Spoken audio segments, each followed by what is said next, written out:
Early Set. The Early Set is a weekly talk show dedicated to the artists who make live jazz and more happen in New York City and beyond. I'm your host, vocalist, and songwriter, Gabrielle Stravelli. Thank you so much for joining us. You can find out a little bit more about me on my website, GabrielleStravelli.com.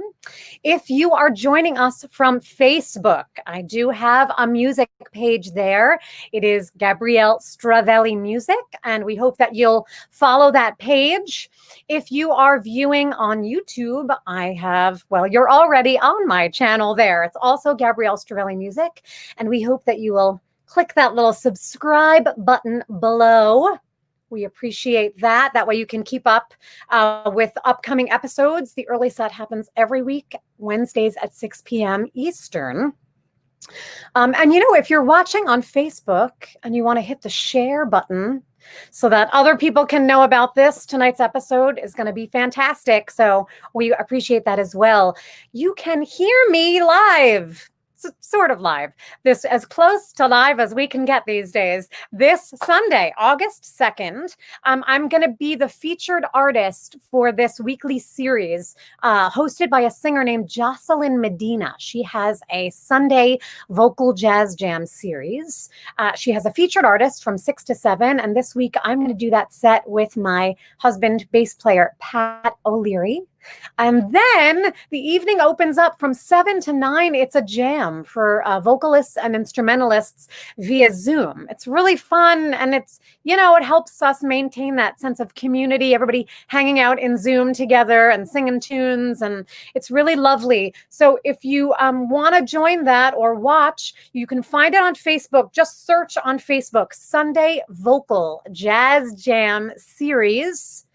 And you will find me there this Sunday at 6 p.m. I hope you can join. My guests this evening will be sibling vocalists, Aisha and Darius Haas. Before I welcome them, I want to give a shout out to a couple of things that I've been enjoying lately, and I think you might like as well. The first thing I want to shout out tonight is a book. And this book is called Portrait of Johnny. It's Jean Lee's biography of the great American lyricist, Johnny Mercer, who, in my humble opinion, I think I'm going to go ahead and say that I think he's the greatest American lyricist.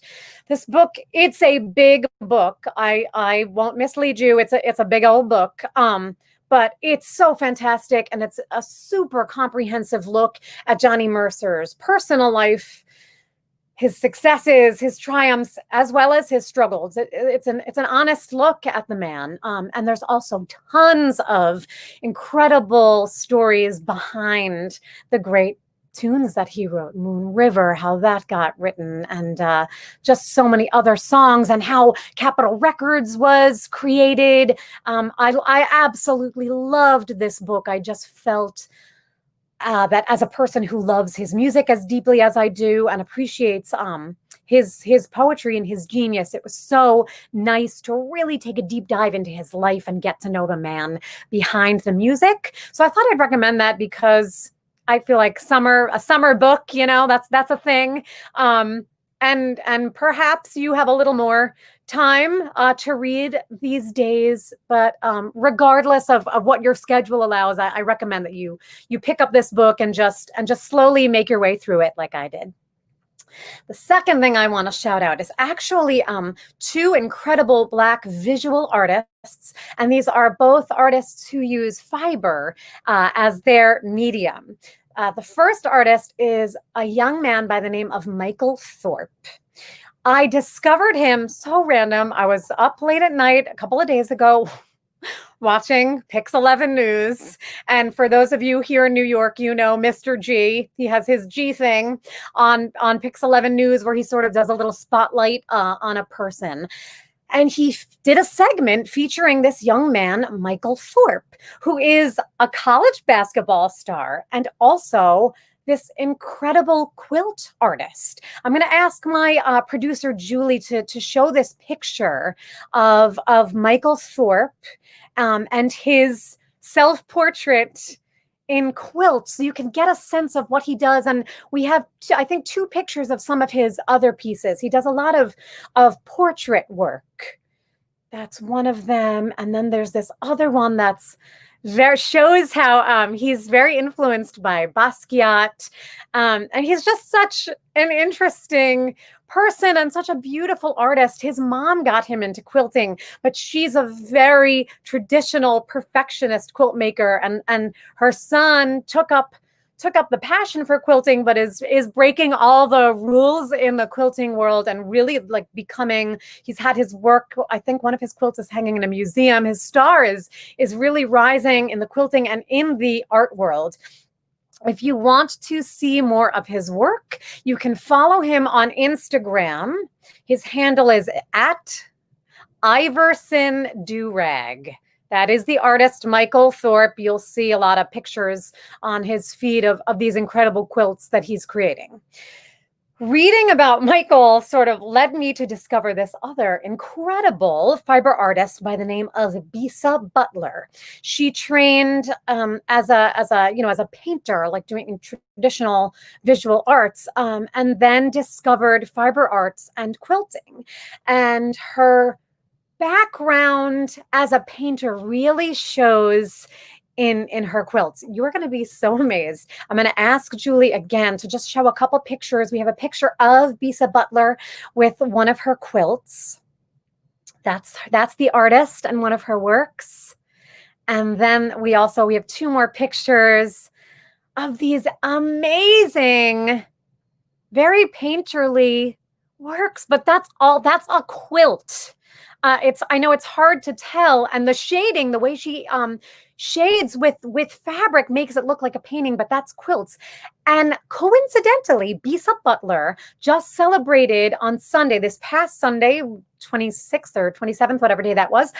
She celebrated the opening of her first solo museum exhibit. She has shown her work in galleries before, but she just opened her first museum exhibit here in New York at the Katona Museum of Art. There's the website there.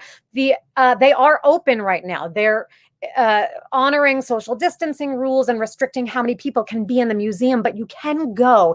You have to reserve in advance on the website. And that show is going to run through October. So if you can get there, I would go if I could. Maybe I will. And if you can't get to Katona, you can see a lot. You know, Bisa is older than Michael Thorpe, so she's slightly more established. And her feed has a lot of incredible examples of her work. She's on Instagram @Bisa Butler. And honestly, just like take a couple of minutes out of your day and look at these artists and the amazing things they're creating. This evening, we are gratefully accepting donations via Venmo and PayPal. You can use the handle @Gabrielle Stravelli for Venmo. And for PayPal, it's paypal.me/Gabrielle Stravelli. We take these donations and we pay for the platform that we are broadcasting from. And tonight, we are also raising money for an amazing organization that Darius and Aisha chose for us, the Covenant House. If you're not familiar with the Covenant House, they support homeless youth. And when I say support, I mean really like full support from every angle, not just a warm meal and a bed. They help with substance addiction. They help with mental health. They help with education, job placement, stable housing, the whole nine. It's just an incredible organization. I'm so happy to support them. They're also, the Covenant House has a big online fundraising event coming up. I'm going to let Darius and Aisha talk about that when they come on a bit later, but we hope that you will share whatever you are able to. I know money's tight, and I know that those extended benefits just came to an end. Woo! But we truly appreciate any donation that you are able to give, and we're so thrilled this week to share those with the Covenant House. So we thank you in advance. Both Aisha and Darius Haas have appeared on and off Broadway. in television and in film, recordings and concert halls and jazz clubs. They are equally adept at singing intimate ballads, full-throated show tune, musical theater belting, and swinging standards. I know people, it's over, the phrase "they can do it all" is overused, but it is true when talking about these two singers. They are the children of true music royalty, who we're going to talk about in a little bit. So without further ado, please help me welcome to the early set, Aisha and Darius de Haas. Hello! Yay! Yay! I'm so happy to have you guys here. Thank you so much for joining us. Absolutely. For having us. Yeah. Let's talk. Do you want to just talk about Covenant House for a minute before we get rolling? So I would love for you to talk about the event that's coming up, the Sleep Out. Yes, absolutely. Well, thank you for that wonderful introduction about Covenant House. And yes, it is the biggest private funded agency that has places throughout more than 30 cities in the Americas, as well as in Toronto and Vancouver, in Guatemala, in Nicaragua.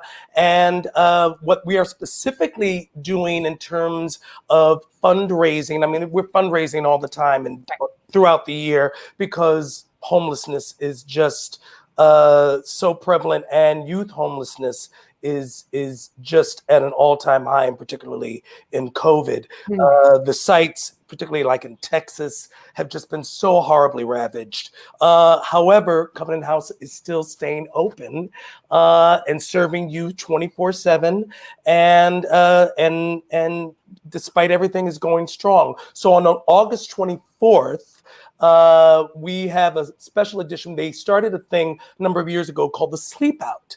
And about 7-8 years ago, people from the Broadway community wanted to start their own extension for Covenant House of the Sleep Out, and over the years it extended into the to the screen community as well. So now it's the Sleep Out Stage and Screen edition, and we have wonderful people sleeping out this year, ranging from like Rachel Brosnahan from The Marvelous Mrs. Maisel to Adrienne Warren, who played Tina in the Tina Turner musical this season, and just fantastic artists all around. And it's August 24th. It's going to be a virtual event because of course we can't all converge, but it is going to be aired, I believe, 8 p.m. and you can catch it at sleepout.org. I just want to make sure. I'm going to look at my little. We actually have a little banner on screen. Oh, good. Good. Yes, and it is a live broadcast to start at 8 p.m. Eastern time, and really the sleep out, just to define for everyone, is our way of showing support for homeless youth. We're not trying to imitate being homeless. It's a movement of spending one night on the street so youth facing homelessness do not have to. And I've been sleeping out for the past 7 years. So in normal times, people sleep outside for this. I love the look of terror in your face. Y'all sleep on the street? I mean, yeah, well, yes. I mean, now again, like I said, it's symbolic. I mean, and we, we don't do anything that is close to what some of these young people have had to do, where they've slept out with really no shelter at all. We in the time before COVID, we've converged at Covenant House, and there was a space set up for us right outside of Covenant House. Wow. And last year, actually, when we slept out, because Covenant House is in the process of getting a new building, so we couldn't do it there. The Javits Center opened up a space for us to do it. To do it there. So yes, but this time we're going to be doing it virtually. People will be sleeping out in the safety of their home environment to show our support. Oh, that's great. Thank you. Thank you. So I want to talk. I'm going to lead with talking about how you both sing American popular music and standards. So but before I ask any questions, I'm going to roll 2 clips Uh-oh. so the good people can hear of you guys. I hope you got a good one, Gabrielle. There are no bad clips. I looked at many clips and they're all ridiculous. Uh-oh. Okay. So the first clip is of Aisha, of you singing a Duke Ellington standard at this year's Bistro Award. Oh, You were yeah. awarded, and Darius, you were there. You presented your sister with this Surprise. right? With the 2020 Bistro Award for Artistry as a Jazz Vocalist.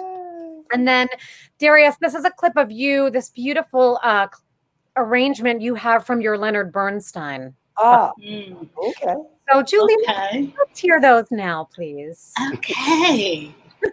When I get this feeling, I'm in ecstasy, so squeeze me, don't tease me, treat me sweet and gentle. When you say goodnight, just squeeze me, don't don't tease me. I get sentimental when you hold me tight, squeeze me, don't tease me. Yeah. And now I wouldn't give a dime to be anyone else but me.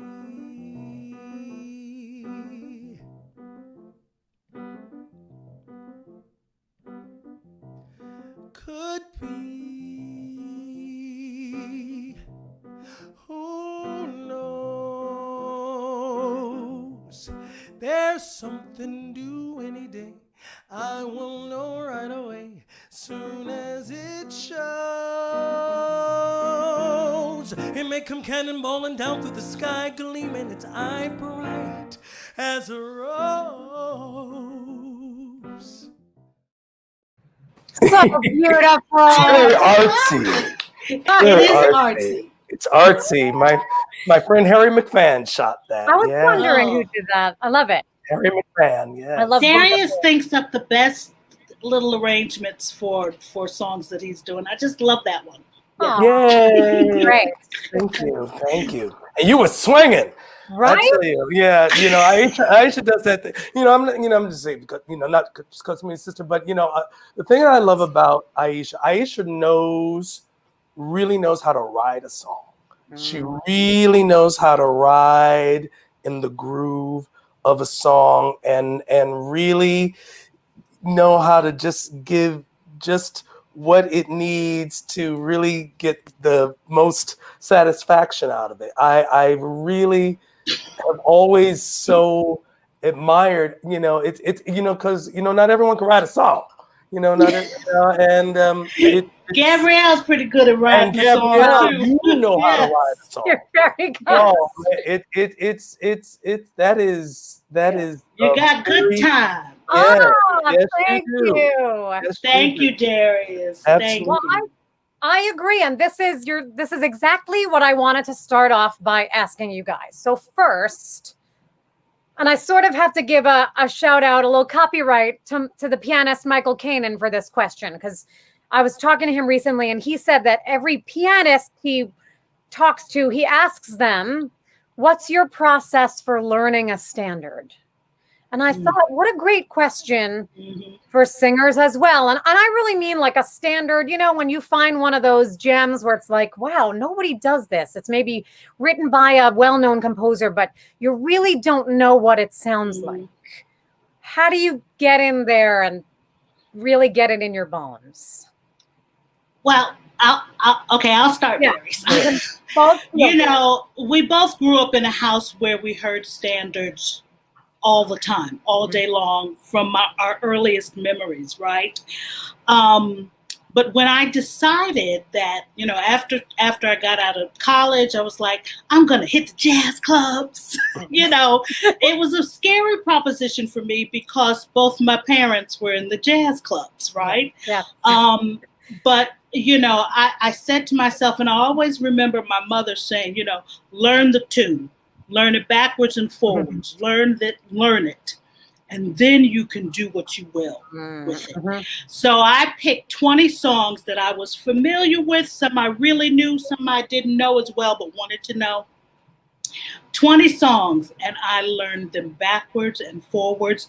I listened to a variety of singers singing the same song. And then I rehearsed and rehearsed and rehearsed and rehearsed. And then I went to the clubs. Right. Okay. And of course, there was a lot of old grizzled jazz musicians in Chicago that knew my parents, and I knew if they didn't say anything bad, then I was doing okay. You know what I mean? If they didn't make one of those sideways jokes or anything, I knew I was doing okay.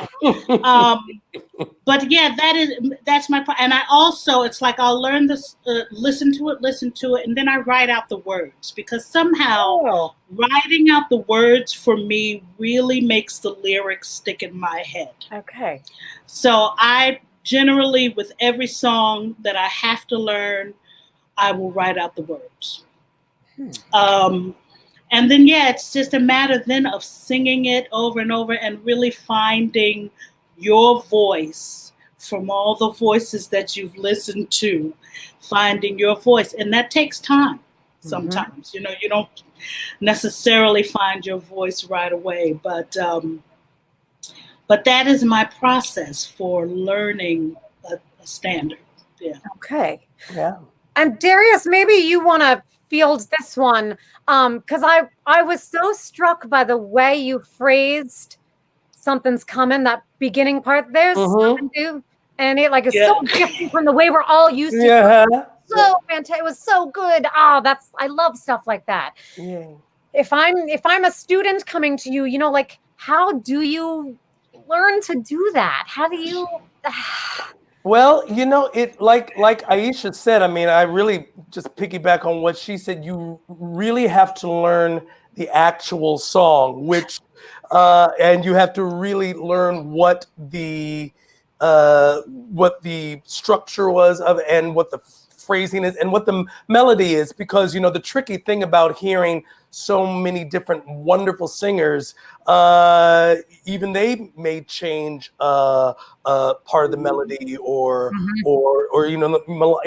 and so it's just like, oh, okay, we have to really. And I was always really guilty of it for years. Because I was that kid who sat in the bedroom for hours and hours just listening to music, listening to everything from our parents and Andy and the Bass Sisters and all the great singers, and thinking, oh, that's how it goes. Oh, that's how it goes. Then I would go and I'd try it out, and people would be like, you might want to learn. Because that's how it goes, right? That's how it goes. And so I had to kind of circle back and really learn to appreciate, oh, this is what the actual song was. And with, Something's Coming, and finding that, because that was a song that I sang for years, and singing it in that traditional, in the original way that Leonard Bernstein and Sondheim wrote it. And I'd sung it for, in concerts and all that stuff. And then I was going over it with this wonderful pianist, James Sampliner, and he had just started playing a version of it that he had done for another singer. And I was like, oh, that's interesting. And so I said, James, I know this song really well. Can we just sort of dig into it? And I want to just see if I can sort of, kind of deconstruct it and go into it. But it's because I'd sung it for so long. So I was able to find a point of view about it. And then add on another thing was there was a version of Something Is Coming that I had heard by the wonderful singer Karen Mason many years ago. And she did it really, she stretched out the phrases. Oh, wow. And she had these really interesting changes underneath. And it had always kind of stuck in my head. And I said, oh, I want to find a way to do it in my own way. And it was many years later that I did that. But it takes time. It takes time. And what I would say to someone who says, well, how do you do that? I said, well, you know, go to the lyric and really invest in the lyric and see if how you are singing it really still gives the intention of what the song is saying. And particularly with someone like Leonard Bernstein, who is, you know, you still work within a certain structure. You know, Bernstein is hard. Doing that Bernstein show wore me out. This show is hard. But it's so rangy. The music is so rangy. And even though I found room to play in, I still had to work within a structure and really be able to convey what the intention was. You also just made me think too, and I do, yes, like letting the story lead the way is always good advice. But like what you said about the fact that you were working with James, I think there's also something too about like how invaluable it is to work with a great instrumentalist who gives you things to react to. And sparks new ideas. Absolutely. In the way that they play it. So. Absolutely. And he was very, very instrumental in what that arrangement became, because I did it with him. And then I further developed it and sort of solidified it with another wonderful pianist, Michael Mitchell, who worked with Leslie Odom and all these other wonderful singers. So it was even what you got there was over at least a year of really, trying out different things and going back and forth. Yeah. I'd take a long time.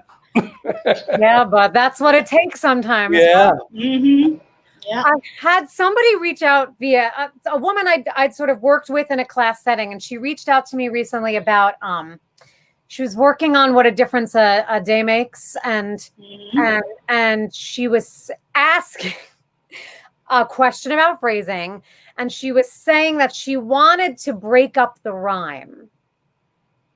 She was saying that it's heaven when you find love and romance on the menu. But she wanted to say it's heaven when you find love and romance on the menu. And is that allowed? I didn't think, she said, I didn't think there were any rules in jazz. There are no nevers. And I thought, well, that's a good question in and of itself. I'm going to let Aisha take that one. Are there any hard and fast rules? Oh, gosh. Aisha, take it. It's what is that saying? There's a saying, where they say good enough for jazz and da da da da da. Oh, yes, I can't stand. Close enough for jazz. That's what the saying. Close enough for jazz, and then it's and it's we are focusing on jazz in particular, but the arts as a whole, people they don't take seriously, and I don't know if people realize the geniuses that have come in the art world. They don't. Okay, so I'm not going to lambast anyone, but I'm going to just offer my opinion about breaking up the rhyme. If you speak the words, which is one of the reasons why I would say I write it out and look at it in written form. It's heaven when you find romance on your menu. How would you say it if you were just speaking? That is my advice. I'm not going to give an example, blah, blah, blah. But if I were saying the lyric, it's heaven when you find romance on your menu, I personally would not break up the rhyme. Now, If she has an arrangement conducive to the breaking up of the rhyme, that's a whole nother thing. You know what I mean? Yeah. If she does it's heaven, stop time, something, I don't know, when you find romance. And then is she doing another stop time after that? You know, I just think that it takes a lot more thought, forethought than people, you know, especially maybe those that are discovering jazz, you know, that have found their voice and they want to sing. I think it takes more forethought than they may have initially imagined. And I think too that, you know, I think it goes back to what we were talking about earlier, intention. What is your intention that you're doing this? Because I think people have this idea about jazz singing that, you know, it's like, okay, ooh, I'm jazzy. Cat. Cat. And I think if you go back to all the great singers, and you know that everyone had their own thing, you know, in terms of when you think about it, Ella Fitzgerald or a Sarah Vaughan or Carmen McRae, or you know, any of those great phrasers, Shirley Horn, great phrase, but you felt the weight and you felt that push through of what the meaning of the lyric is. You know, I will never, you know, but you know, that takes real investment and a real truth. You have to be truthful still. And I always go back and I try to make Aisha laugh when there's this recording that Shirley Horn did of Being Green. It's not easy being green. I'm already laughing. Okay, go ahead. I tell you, her version of it kills me. I mean, it's so heartrending. Oh wow! It's the way, but she breaks up the lyric. But if green is all there is to be, you can ask yourself, why wonder I'm green? And she hits this chord change. And it's nice. And it's beautiful. Yeah. And I think it's why am I starting to cry? Yeah. You know, I know. But you know, if you want to think about how you have to really think why. Why it's not just to have a sense of stuff. Right. It has to have an intention. Absolutely. Absolutely. Yeah. And that's, I mean, I just, it's like, oh God, you had said something, Darius. It's, you know, it's whatever story in whatever genre of music, you are still telling a story. And so you have to be honest in the telling of it, right? So anyway, that's, so as far as there not being any rules in jazz, there's... I'm thinking that you don't agree with that. Sorry, not if there are no rules, but if there are no like nevers. You know what I mean? And I understand because she's saying like, I know that in musical theater, if I was singing that song, I cannot break up the rhyme. Whereas she's like, but I think in jazz, I have a little more leeway. There are less. I don't know. Right. I mean, maybe you don't. Well, if the intention of the line is still honest in her telling of it, then because I think sometimes people, you know, I think even people with the best of intentions in terms of, okay, I want to reinterpret this as a jazz arrangement or what they think is a jazz arrangement, but I think they unintentionally give jazz a bit of short shrift. Because again, if you go back to the masters, Louis Armstrong, master of us all, you know, he, you know, even when you listen to him and, you know, and people can say, yeah, he had you know, whatever. But when you listen to the breadth of his work and how he knew how to phrase, and really driving it, really knowing how to ride the lyric through, and really, what a wonderful world. I mean, and so I think what I'm trying to say is, I think sometimes people may get, and I might be lambasted for this, may get a little lazy in terms of, oh, well, I can sort of be, and there isn't, I do believe never say never, right. but I'd say, but you've got to be still invested. Yep. And more invested in what you might think, just because you might not be doing Broadway belting, it still has to be invested. Yeah, and that there's that, like in theater, like you can justify anything, right? Like when in a script a character makes some crazy thing and people say, well, my character would never do that, and it's like, no, we're all capable of making crazy snap decisions. Right. But like you're saying, never say never, but you still have to be able to justify that decision. Absolutely. My husband was played bass in a lot of Barry Harris, the great pianist Barry Harris. And Barry used to say, like, if you were gonna do different harmonic changes, you had to show him exactly how each little change worked with the melody. You had to justify why you were making those changes. So it kind of goes along with that idea.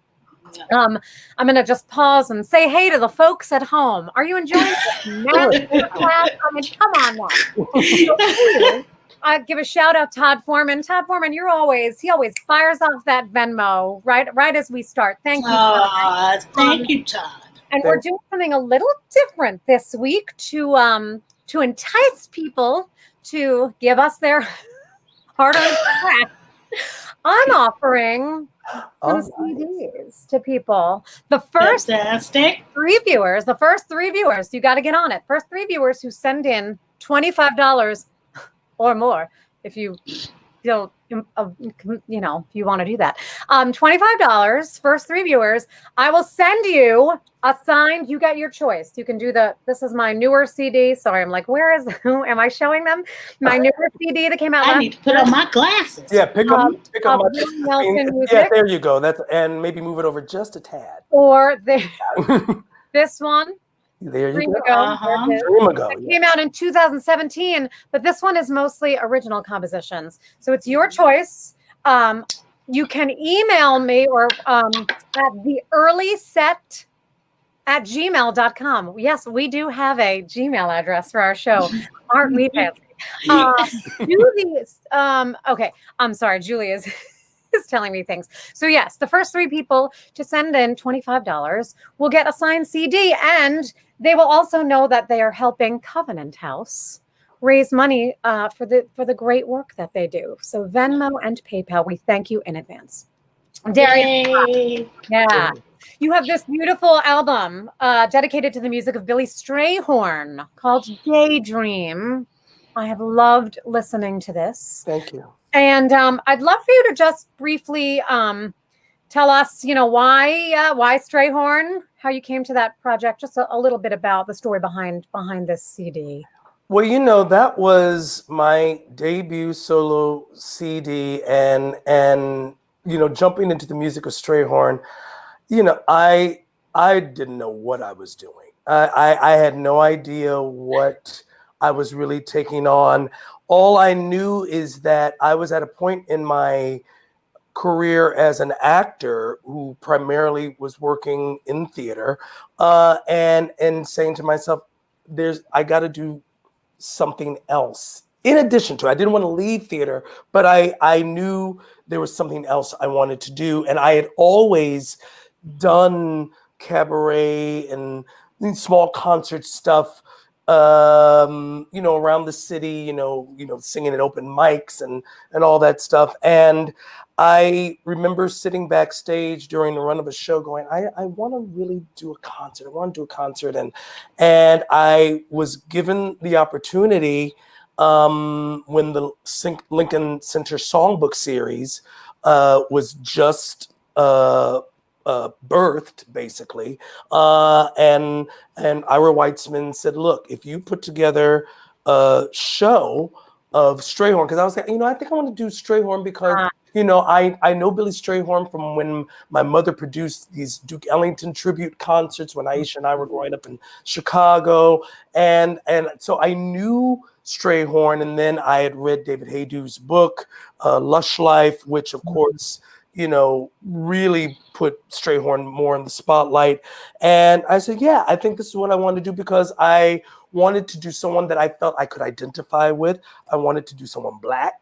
I wanted to do someone who wrote amazing, beautiful, gorgeous music. And I wanted to do someone also who was gay. I mean, as a gay Black man, I wanted to have a triple threat. and kind of That's you. Put it out there, and really challenge myself, because jumping into that world, we've been talking about phrasing and talking about all that stuff and approaches to music, and I really opened myself up to people to help guide me along the way, so I wouldn't have people looking at me like, what are you trying to do? So, I opened myself up to my Uncle Andy, and he helped, and he helped me. The gentleman that he used to work with at the time, Herb Jordan, gave me some wonderful recordings that were not out yet of Strayhorn. Luther Henderson, who was a wonderful musical arranger, who worked on Ain't Misbehavin' and Funny Girl. He did the dance arrangements of Funny Girl. But he also was good friends with Strayhorn, and they wrote a musical together called Rose Colored Glasses. And so I appealed to him, and he had me come to his house, and we sat and we talked, and he gave me all this other music. Elvis Costello gave me the lyrics to his version of Blood Count. So I got to premiere Elvis Costello's version of Blood Count on the album. So it's just like I put it out there, and all these things slowly came together, and I did it at Lincoln Center, and then I did it at another lovely cabaret, and that's how the CD came out. And I was just overwhelmed because Tommy Krasker produced it with Philip. I'm forgetting Philip's name. It'll come to me, but it was on PS Classics. Okay. And they had wonderful arrangements on it, and it was just, it was an amazing experience. It's beautiful, and it has many, it has the well-known Daydream, Lush Life. It has those songs. I'm going to ask you to set up this little clip we're going to play of one of the more obscure songs on the album. This is the thing that makes me miss having physical CDs with liner notes. There's a track on there called Take All My Loves. Oh my God. I know. I was like, he's going to hate me for playing this. But oh my Lord. It's amazing. It's like a vocalese. I mean, it sounds to me like it was an instrumental, didn't have words. And I think the lyrics are a Shakespeare. It's Shakespeare. It's a Shakespearean sonnet. Tell us and was that your idea to put the Shakespeare sonnet? Like, how did that happen? I got that song from, and it was unwittingly, this is me, little Darius, sitting up in his room listening to music. I had gotten a cassette. Remember when we had cassette tapes? And I'm doing my hand like people can see a cassette tape. I don't know why I'm doing it. But I had a cassette tape of Cleo Lane. Called Word Songs, and it was all classic text, Shakespeare, but other writers as well, which all escape me at present. But mainly Shakespeare, and she had two songs on there that were Strayhorn.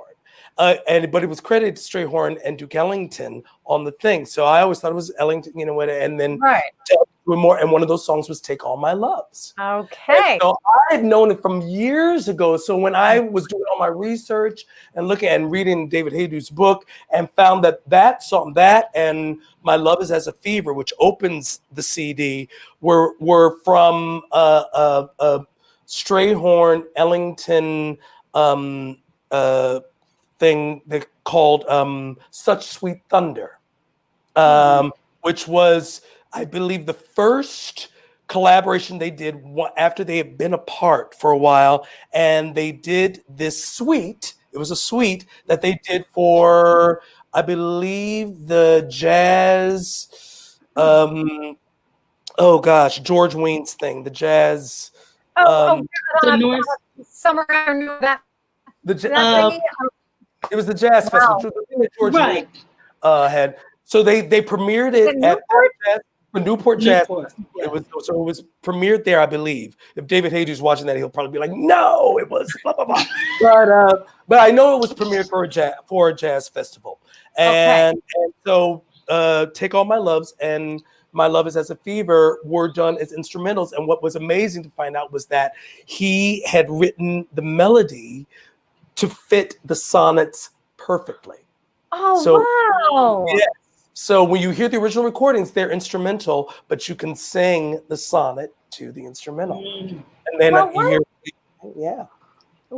hear a little bit of Darius to Haas singing. Oh my God, so high. Adrian.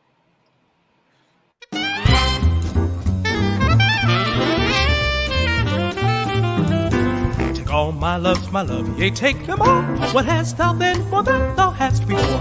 No love, my love, that thou mayst true, of course, for life was thine before thou hast this more.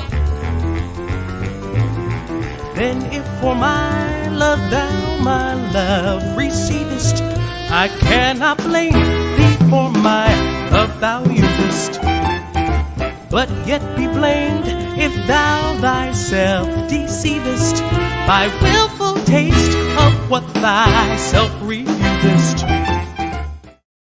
I love it. I have to give some thank yous, Jim, for donate people who are throwing money at us. We love you. We thank you so much. Throw that money. So thrilled, Jim. Rachel's getting this. You get a CD, and you get a CD. James, Judy, I love you, James. Judy, thank you so much. James, Judy. Oh my God, you guys, thank you so much. I will reach out to people about CDs. We thank you. Thank you. I'm going to roll two more clips. Another track from the Daydream album, Darius. We're going to roll a little bit of you singing Satin Doll. And we're going to roll, Aisha, this is a live video of you at Russ Kaplan's Broadway sessions. Do you remember doing this? You're singing. Yes. Is this Defying Gravity? Yes. Which, oh my God, I'm obsessed with this. It's, I was like going through the depths of YouTube, just creeping on both of these this past week. And I kind of passed that one by. And then I'm so glad I stopped because it's a complete reinvention. And I want to shout out Russ Kaplan. I feel like that series he did was so good and never. It really was, yeah.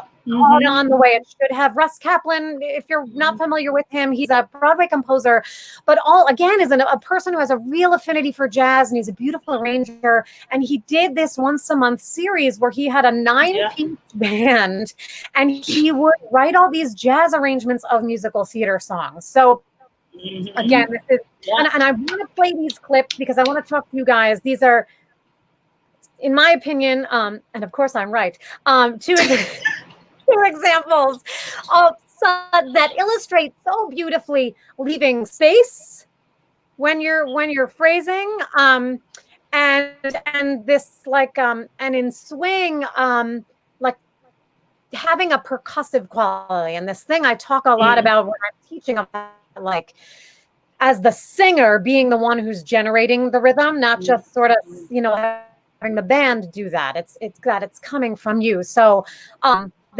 we'll see those two clips now, and then we'll talk about that. Roll the video.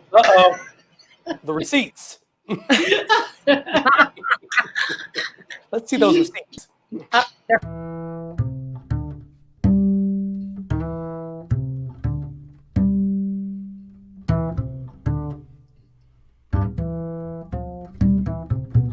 Cigarette holder, which wigs me over her shoulder, She digs me out cattin'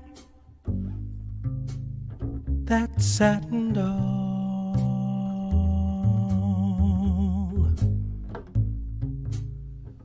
Baby, shall we go out skipping? Careful, amigo, you're flipping. Speaks Latin, that satin doll.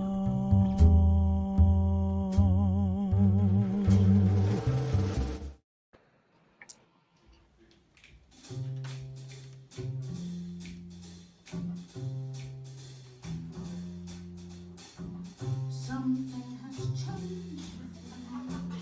Something is not the same.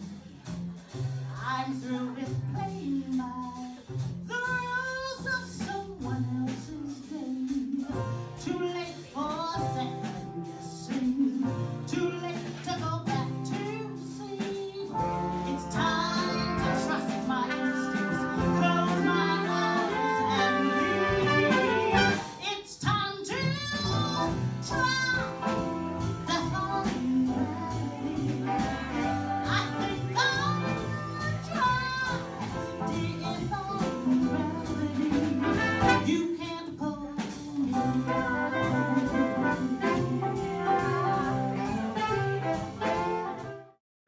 So good. So good. I want to thank Marianne. Thank you. I just checked. She sent it in us a donation via PayPal. Thank you, Marianne. I believe that you are getting a CD as Thank you, well. Marianne. Thank you guys so much. So those were the receipts, and they are good receipts. That was so much fun. It's so much fun So working with fantastic. Russ. Yeah. So I would love and this may well lead us into finally a deeper discussion about your parents and the family you grew up in.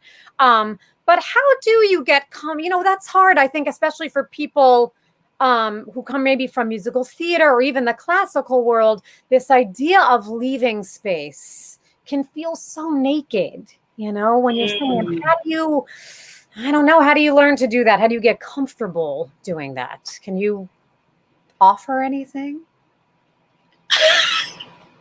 Go ahead, Aisha. I did, it comes from, How did you learn it? I think because I grew up immersed in it. You know what I mean? So it's like people, whatever I sang with the Broadway Gospel Choir, now known as Broadway Inspirational Voices. And it's like whatever I would sing, it was like, yeah, because you add that jazz element. And I was like, well, that wasn't my intention, but it is so infused in my DNA that I, not to boast or whatever, it comes naturally for me. So my, when approaching something like Defying Gravity, and now you want to kind of flip it a little bit and make it more jazz oriented, how would I approach that? Right. So to me, for that, it's like I'm telling the story, but I'm almost thinking the story as I tell the story. So, it's leaving the space for what am I going to do next? What am I going to say next? What am I thinking? What is the outcome of these choices that I've made? That's kind of, when you really think about the lyrics, the story that you're telling, sometimes I think that my intention for the story may be a little bit different than the writer of the story. I think it really depends on your life experience, your experience, your how you grow up, who's around you, what are your influences, so on and so forth, to show how you interpret the lyrics to a song. And and then you have to just ground yourself in the story. And so, you know, I find that a lot of the younger singers, they feel like they have to. I'm sorry, were you going to say something? No, Am I frozen? sorry. So the internet is a little bit funky. So okay. I think you're back. Okay. a lot of the newer singers, the younger singers, they feel like they have to riff and ad lib and all of that stuff through every single part of the song. And I think that if they really just took a little bit more time with the lyric and the story of the song, they would automatically find the space. Oh, I love that. Did mom and dad teach you guys to swing? Like, was that like, were they, you know what I mean? Was it just that you guys were around them and you were soaking it up, or were they actively teaching you? It was they when we did were around. not. No, yeah, and they weren't actively. trying They to have were us like- be in show business. They were Okay. They were still not stage parents. no. They were like, you see how we're struggling. Wow. Yeah, I mean, it was, I started working when I was 12. You know, I knew that if I wanted to have, you know, a new shirt or whatever it was that I wanted, that I had to work for it. And I was not mad about it. This is my family. This is how we go. This is how we roll, right? Yeah. So my father, very frugal, was able to, get a house for us when we first moved to Chicago. We lived in an apartment for 2 years, and then we moved into a house on the south side of Chicago. And you know, they lived in that house for the next 40 years. 44 years. Wow. Yeah, and Wow. we just moved them back to the East Coast because my mother's from Jersey. Right. My father's a Dutch national. But you know, they met here in New York. I was born in New York, and you know, we lived in Germany, and I lived in Amsterdam for a while. But we moved to Chicago when I was 6, the year Darius was born. So I'm 6 years older than Darius. So that solves the question that everyone asks us. Who's older? I would never ask. Why do people ask that? I know. And Darius like, who do you think? Who do you think? I mean, it's hysterical. It's hysterical. Some people, they're like, are you twins? Twins? No. And we're not but yeah, married. so I know. That's why. No. My mom was like, do you need to say they're siblings? And I was like, yes, because I don't want people thinking you're married. Exactly. Thank you very much. Yes, You're welcome. We have. What's that? But yeah, they did not. I think we got it through osmosis. It's like when you listen to this music for so long, it becomes a part of how you walk through life almost, you know. So no, we would go to the clubs. We grew up in the clubs watching Mom and Dad.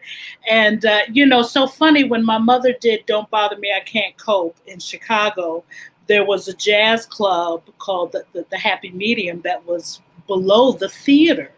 So sometimes Daddy would be downstairs working while Mommy was doing a show upstairs. Yeah. Oh so yeah. And that's where we would be hanging. We would be in the theater. We had the run of the theater. We had the run of the theater. And so we saw the show every night, for almost, and that was our babysitting because we were watching, theater and then hanging out at the club. Hanging out at the clubs. Did you love hanging it? out at the clubs. Were you like, we didn't know another way. You know what I mean? It's like when you grow up a certain way and it's like, wait, your mama don't sing? Your daddy don't sing?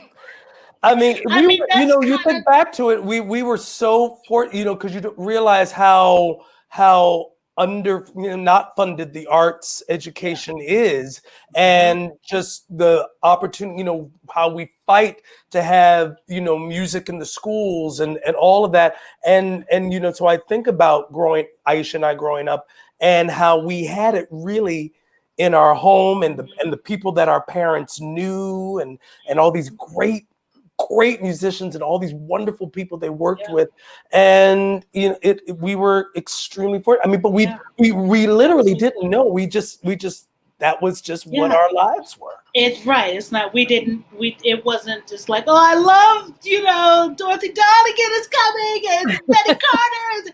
It was just, oh, Dorothy Donegan and Betty Carter here. Wow. Yeah, Betty, and they would come to our house. Basie, and it was just, it was just what it was. Yeah. We have some pictures so that so your mom is the great vocalist Geraldine Bay. Oh, cutie pie. Isn't she a beauty? And your dad is the great bassist Eddie Haas. Yeah. Oh, look at that looker. Love. I mean, just for if people watching, if you're not familiar, I mean, your mom, Geraldine, so just like you guys, she worked in jazz and in the theater, and she was also a real force in like promoting jazz in Chicago, correct? She created some stuff. She did the first jazz festival downtown Chicago. Yes. And it was a tribute to Duke Ellington, like the year after he died. It was like 77 or 78. It was 74. It was 74 to 78. But right. And then the Jazz Institute of Chicago, let me fix my face. It's okay. I've already blasted them. They're going to come for both of us. They're going to come for both of us. Okay. Decided they wanted to take it over. Right? Yeah. And did not work with my mother, but she was the first person to do a jazz festival in downtown Chicago, from which all of the other festivals in downtown Chicago have sprung, including the Blues Festival. Right? Okay. She was the first. And so because the Jazz Institute of Chicago then, took it over, giving her no credit, she was like, okay. I'm going to the south side of Chicago. There was a beautiful country club that had pretty much been abandoned. It was on park property. There were golf courses around, tennis courts, but not really used. It was decaying. It was decaying, but the back of it led right to the beach. Yeah, right onto the lake. Right to Lake Michigan. Beautiful property. And my mother fought the city to be able to use that property to then put on jazz festivals there, which she did for the next 30 years. Yeah. Amazing. Starting in 1981. 81. Yeah. Yeah. And Wow. And it was,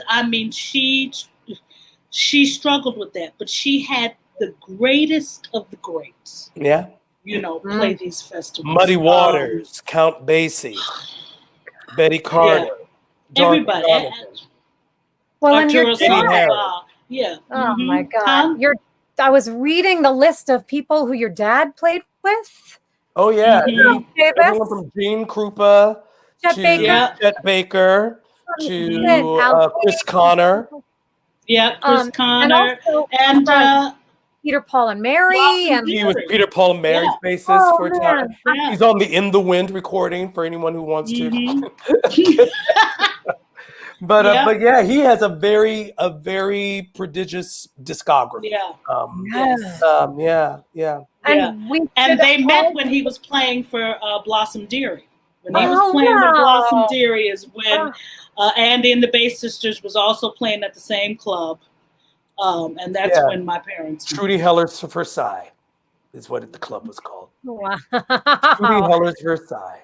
I want to pause and thank Jessica for sending in a donation. Thank you. Thank you, Jessica.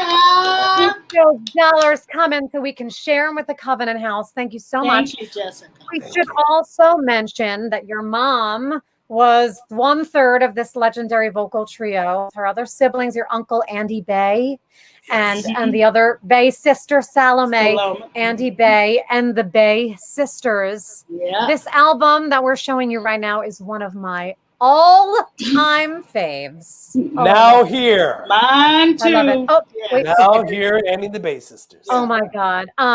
And we And have Salome was also in the theater. She did the original "Your Arms Too Short to Box with God" on Broadway. She was Mary. She was Mother Mary. Oh my Yep. God. So they were both theater people. Yeah. Theater and jazz. Yeah. We have a little clip of Andy Bay and the Bay Sisters. Okay. I'm not sure, it's either from late 50s or early 60s, I believe. Okay. It's a clip of them playing in Paris. I'm not In Paris. entirely sure. But this is a short clip of Andy Bay and the Bay Sisters singing "Smooth Sailing." Oh, goody. Oh, I think I know what Yeah.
Isn't that I just love. They're so animated. It's just oh my God. That's from a Roger Vadim film. Remember Roger Vadim, who was the first husband of Jane Fonda? And it's a film called Jazz Party, I think, something like that, shot in Paris. And they showed a clip of that film in the Chet Baker documentary from back in 1987, 88, something like that. And I remember Aisha and I think we didn't see the film together. I think we saw it separately. I saw it in Chicago, and seeing them on screen. And also our father was in the film as well with Chet. Chet. And so it was like, oh my God, and this is before they knew each other. Before they knew each other. And we're just like, oh my God, they were so young. So young. And it's like Daddy's suit looked too big for him. And it was just, that really brings back a lot of memories. Yeah. Well, and as I was listening to that just now, what an inspiring interview. Yay. I'm so glad. Thank you, Jessica. I imagine it would be hard to grow up around people who sang and played like that and not learn how to swing. I mean, my God, listen to them, right? If you had to say, like, what did you take from Mom? What did you take from Dad? Good question. Go, Darius. Oh, what did I take from? Well, I take from my mother. A lot of people can hear my mother's singing voice in Aisha, and you can clearly hear that influence. But I also take that from her as well. I mean, you can really hear it in Aisha. But I take my mother's drive, I think. Her drive. And from my father, I think, in trying to apply it in the best way, the sense of integrity. Yeah, I was good. Yeah. Integrity. Oh, that's beautiful. Yeah. I just think he's steady. He's he's steady, a bass player, right? And exactly, and just reliable, and just and he knows what he's doing. So it's like I always, this is my mother. Don't shame the name. So it's like it's a lot of. Because my mother was like, I didn't even know you sang till after high school. Because I'm not singing in front of you. Exactly. Right. But it's an attention to detail that I really think I get from my father more so, and just the animation, I think, as well as the sound of my voice from my mother. Okay. Yeah. Oh, good answers. That's beautiful. We're gonna wrap it up soon. I just want to play 2 more clips because I just love listening. Okay. Why not? We're here. Party. It's a party. It's a party. So, and I wanted to really show the incredible range that you guys have, and that I think you also took from your parents. So we're gonna, if Julie would be so kind, we're gonna roll a clip. Aisha, this is you as Meta Larkin. Oh, Yay. that is my biggest claim to fame so far. I think I Disney. I have so many Disney fans, and I thank them and love each and every one of them. Hey. Yeah. And Darius, I felt like I couldn't have you on without playing a little clip of you voicing the character of Shy Baldwin. Yes. That's so cool. And I saw that post you made that the original music in the show, the composers just got nominated for it. Yes, Tom Miser and Yeah. Curtis Moore were Emmy nominated for the song "One Less Angel." Yay! Yeah, it's fantastic. Yay! Couldn't have had Woohoo. a couple of better guys. Let's hear those clips now, please. Now listen, sport, this life's too short to waste it on you. It may be rough, but soon enough I learned to make do. The match of the oil, well, the diaper's the art. With Andy Edward of the part, different Scott. And Frank and my bake. So spill no tears for me. 'Cause there's one thing you ain't that I'll always be. And honey, yeah, that's right. That's rich. That's rich.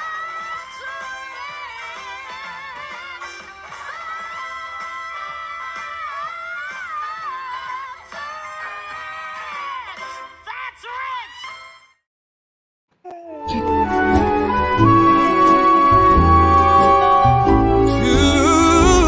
To leave your house some morning and without any warning, you're stopping people shouting that love is grand.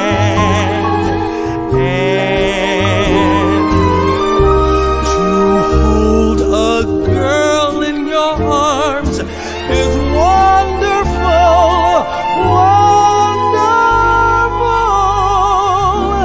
in every way.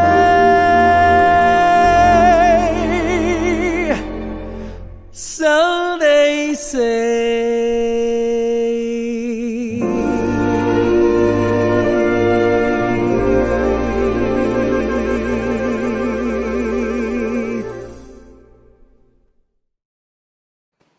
You Bravo. are delicious. Oh my Yay. God. Bravo. Yay. So I'm curious. I read a little bit about this. I feel like you mentioned it on your website or somewhere, Aisha, but I wasn't sure about Darius. Are you guys where it's like, well, I just naturally sing my face off and I never really thought about it?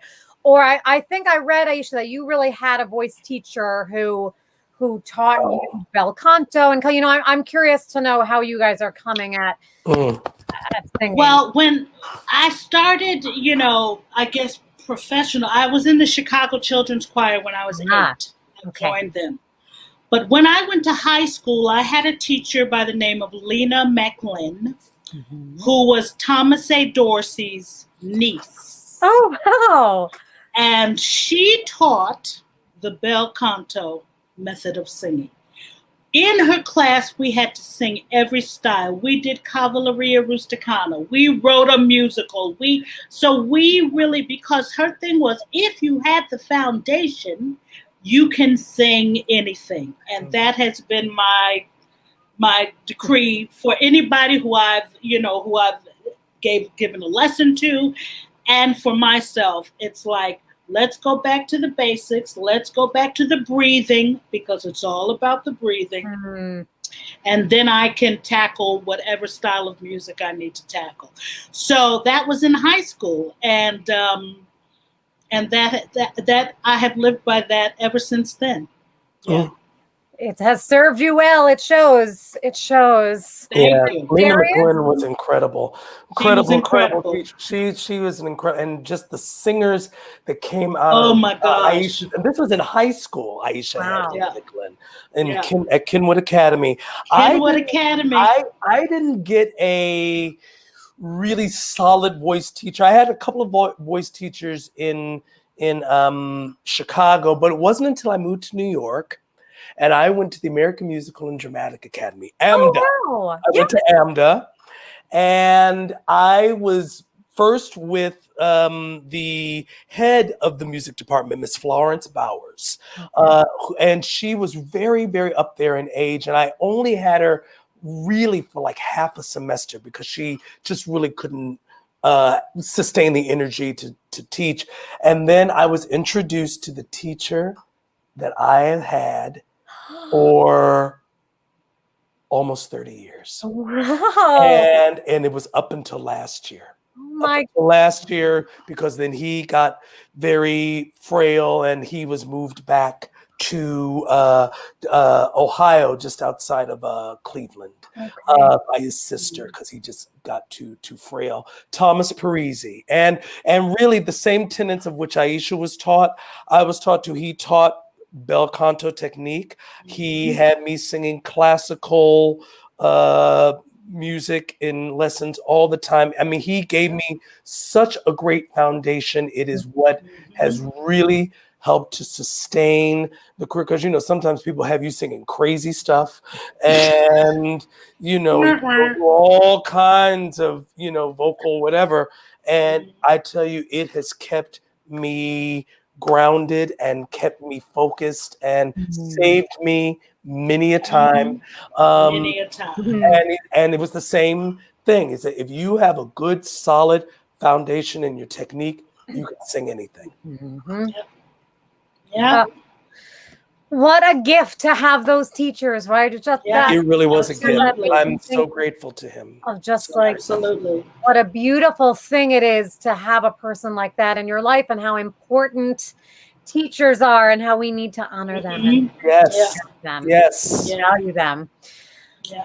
You guys, I knew you would be amazing guests. Oh. And I'm glad you are. So amazing. We were looking forward to this because we really love were. you, Gabby. We love you, Gabrielle, I and love you are you. extraordinary. Yeah, and absolutely. you exude, not just such a great artistry as a singer, but you exude such joy. I always get A excited joyful to singer. see, because Yes. you just fill a stage with your Yeah. love and joy and your humanity Yeah. and great chops And your passion. yeah. Aw, you guys. So thank you for having us. It is Yes. truly a pleasure and an honor to speak to you. It was my privilege. I want to just tell people, let's remind them once again, keep those, what's that saying? Keep those dollars and something coming, the things they always used to say, right? At Pledge Who Drives. Well, I don't know. Keep those dollars rolling. Yes. Something like Because that. we want to share with Covenant House. Yes. And we want to, who's this? Gloria Stravelli, we see you. Oh, And the that mom, Covenant sister, House. cousin, niece. That's my mama. Yay! Thank you, Mama. We love your daughter so much. Yes, we do. Thank you. We're so grateful to everybody. So thank you for that. So you can send those in anytime you feel like, even after we close out tonight, to Venmo at Gabrielle Stravelli and paypal.me/Gabrielle Stravelli. And we're going to share funds with Covenant House on August 24th, I think you said. August 24th is when the Sleep Out stage and screen is there. There it is on the Right. screen. I know. And yes, and we will be collecting donations up through there and probably even a little bit afterwards, but get them in. We really need it. We're very early on in the drive. I think last tally I saw was like $71,000 something, and we're trying to get $400,000. Oh my God. Okay. Yeah. So we got a ways to go, but we can do it. We can do it. And no donation is too small. If you can give, please do.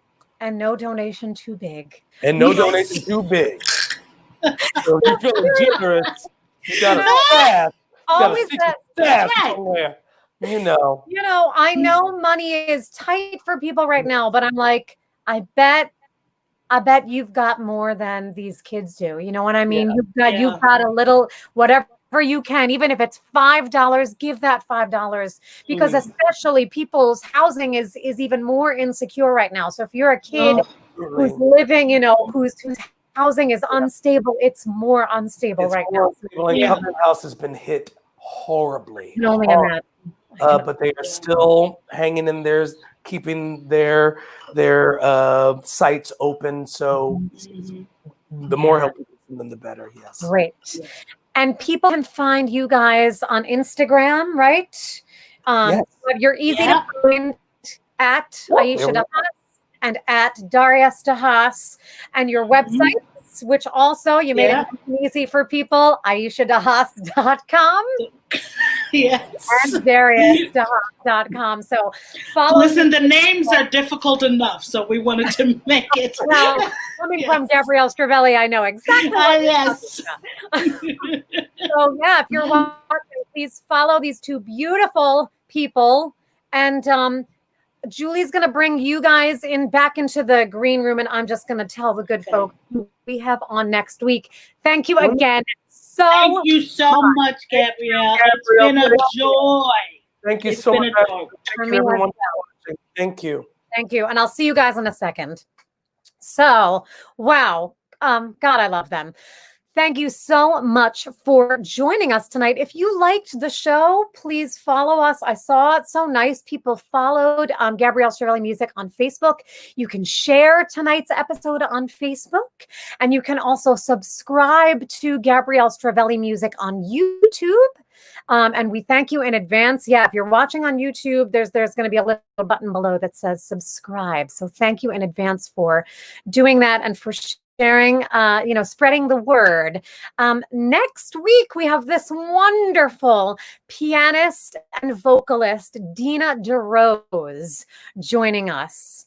There she is at the piano, playing and singing. Oh man, she's just an incredible musician and an educator. She's American, but she's lived in Austria for many years. She teaches at the Graz, the very well-known and well-respected Graz school, where she teaches jazz. And I just know it's going to be another great, super smart conversation. Man, can she swing, beautiful phrasing, great singing and playing. And she has a new album out, so we'll be talking about that. So join us again. Same time, same Wednesday at 6 p.m. Eastern. And if you can't join at that time, like I said, you can always watch the episode after the fact.